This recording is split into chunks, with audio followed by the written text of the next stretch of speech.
भाई थोड़ा सा जो है ना मुझे चक्कर से आ रहे हैं, मैं थोड़ी देर बाद में बात करूंगा आपसे। धन्यवाद। भारत माता की जय। भारत माता की जय। वंदे मातरम। वंदे मातरम। वंदे मातरम। आज नारनौंद विधानसभा क्षेत्र में नारनौंद नगर कस्बे में जो ऐतिहासिक तिरंगा यात्रा आप सबके नेतृत्व में संपन्न हुई है और जिस यात्रा का आयोजन भारतीय जनता पार्टी हिसार जिले के पिछड़ा वर्ग मोर्चा ने किया है, उस यात्रा का नेतृत्व करते हुए और सारे साथी, सारे सरपंच साहब, सारे मेरे आदरणीय, बहुत ही मेरे सम्मानित पार्टी के नींव के पत्थर, बहुत ही श्रेष्ठ और ज्येष्ठ नेतागण, पदाधिकारीगण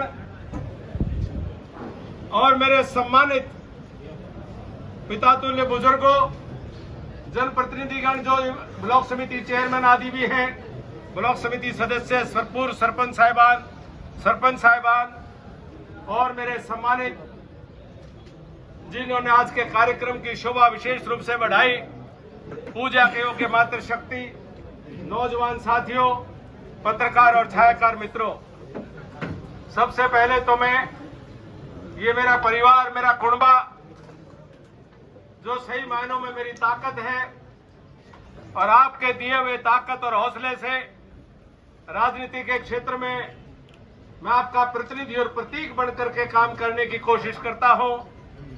मैं अपने पूरे परिवार को सिर झुका करके नमन करता हूं, आप सबको प्रणाम करता हूं।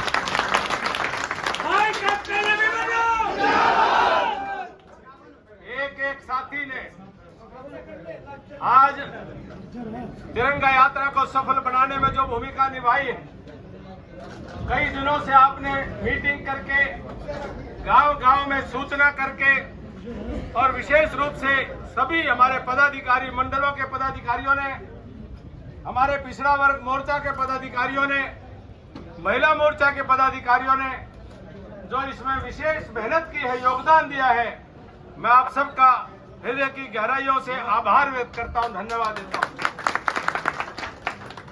ये तिरंगा यात्रा आज क्यों की है?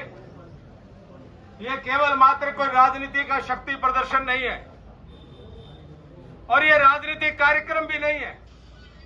ये भाजपा के झंडे के नीचे किया गया कार्यक्रम नहीं है।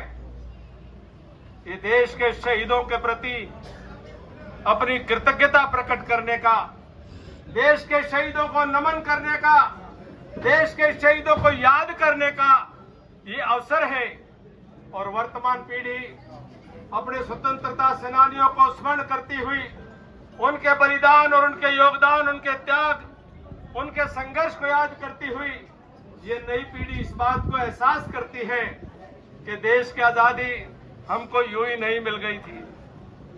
ये सैकड़ों सालों की गुलामी से छुटकारा कोई बटन दबा करके, हाथ जोड़ करके नहीं मिला था। बहुत लड़ाई, बहुत संघर्ष करना पड़ा था, बहुत कुर्बानियां देनी पड़ी थी। शहीद आजम भगत सिंह जी ने 23 वर्ष की उम्र में अपनी फांसी के फंदे को छूम करके उन्होंने अपने बलिदान देने का काम किया। शहीद उधम सिंह जी, मदन लाल धिंगड़ा जी, चंद्रशेखर आजाद जी, राम प्रसाद बिस्मिल जी, अनेकों शहीदों ने अपनी कुर्बानियां दे करके इस देश को आजाद कराने का काम किया। साथियों, आजादी के बाद लंबे समय तक अंग्रेजों द्वारा पोषित किए हुए चंद परिवारों ने इस देश की आजादी के सही मायने हमें समझने नहीं दिए। उन्होंने लगातार देश में परिवारवाद के माध्यम से लूट खसोट करने का काम किया। धन्यवाद, आज मोदी जी के नेतृत्व में देश आगे बढ़ रहा है और आज देश मजबूत हो रहा है।